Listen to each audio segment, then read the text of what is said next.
दरवर्षीप्रमाणेच पुण्यातील एकतानगर पुन्हा एकदा पाण्याखाली गेलं। सोसायट्यांमध्ये बेसमेंटपर्यंत पाणी शिरलं, पण अनेकांनी रेस्क्यू करण्यासाठी आलेल्या प्रशासनाच्या टीमला नकार दिला। दरवर्षी नातेवाईकांकडे का जायचं असा सवाल नागरिकांनी केला।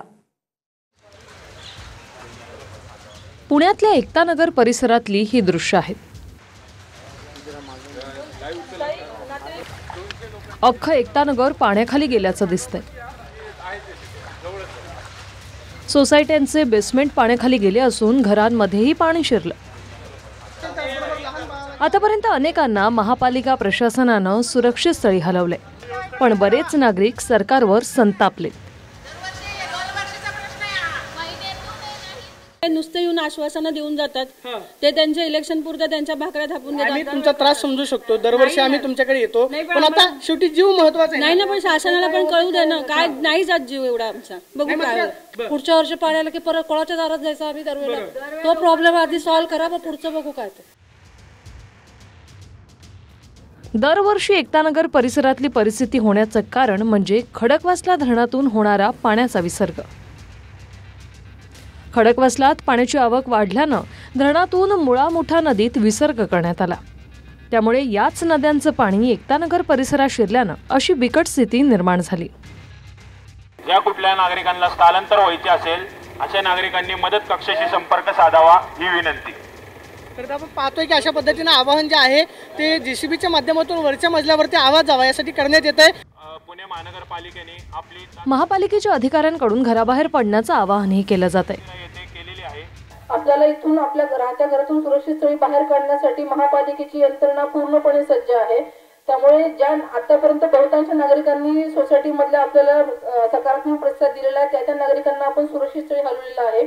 त्यामुळे अजूनही आम्ही आपल्याच विनंती करतोय की आपण तातडीने घराबाहेर पडण्यासाठी कार्यवाही करावी। महापालिकेचे अधिकारी जे आहेत ते इथल्या नागरिकांना आवाहन करतात, मात्र नागरिक ऐकायला तयार नाहीत। नागरिकांचं म्हणणं आहे की दरवेळेस परिस्थिती निर्माण होते, आम्ही दरवर्षी कुठे बाहेर जाणार असं त्यांचं म्हणणं आहे। वरच्या बाजूला आपण पाहतोय की इमारतीच्या गच्चीवरती हे सगळे नागरिक एकत्र जमलेले आहेत। बी विंग आपल्याला ही जलपूजन सोसायटी पाहायला मिळते। त्या जलपूजन सोसायटीच्या पार्किंगमध्ये जवळपास कमरे इतकं पाणी जे आहे ते आपल्याला पाहायला मिळते। एवढं सोसायटीत पाणी शिरलं असतानाही एकतानगरचे नागरिक प्रशासनाचं का ऐकत नाही? तर दरवर्षी मुलाबाळांना घेऊन नातेवाईकांकडे किती दिवस राहायचं असा सवाल या स्थानिकांचा आहे।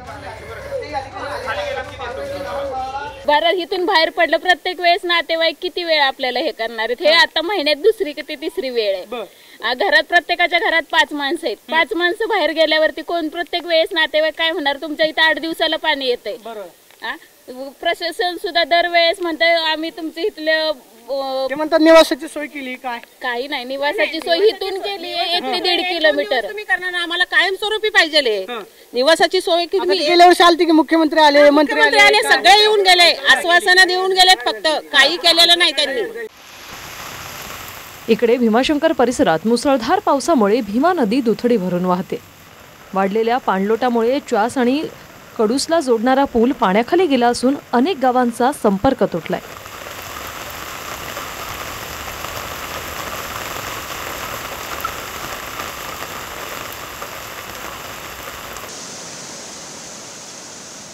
रायगड जिल्ह्यात मुसळधार पावसानं नद्यांना पूर आला।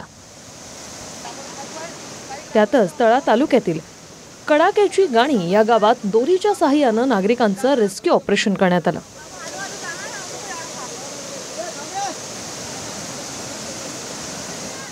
कडाक्याची गाणी या गावाकडे जाण्यासाठी अजून पक्का रस्ता नसल्यानं नागरिकांना नदी ओलांडूनच प्रवास करावा लागतो।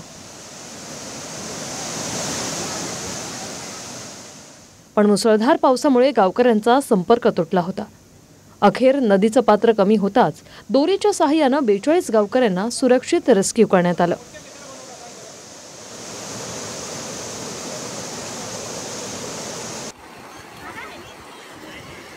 छत्रपती संभाजीनगरमध्ये वेताळवाडी नदीच्या पुरात पर्यटक अडकल्याचा व्हिडिओ समोर आला।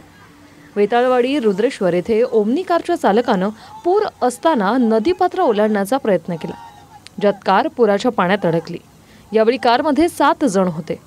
पुरात कार अडकल्याचं पाहून स्थानिकांनी मदतीसाठी धाव घेत कारला धक्का देत किनाऱ्यावर आणलं।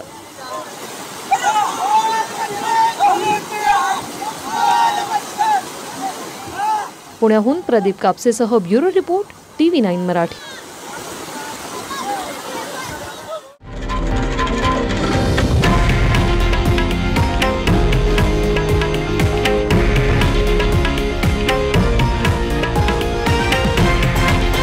हे आहे देशातील नंबर 1 न्यूज नेटवर्क आणि आपण पाहत आहात TV9 मराठी, एकमेव.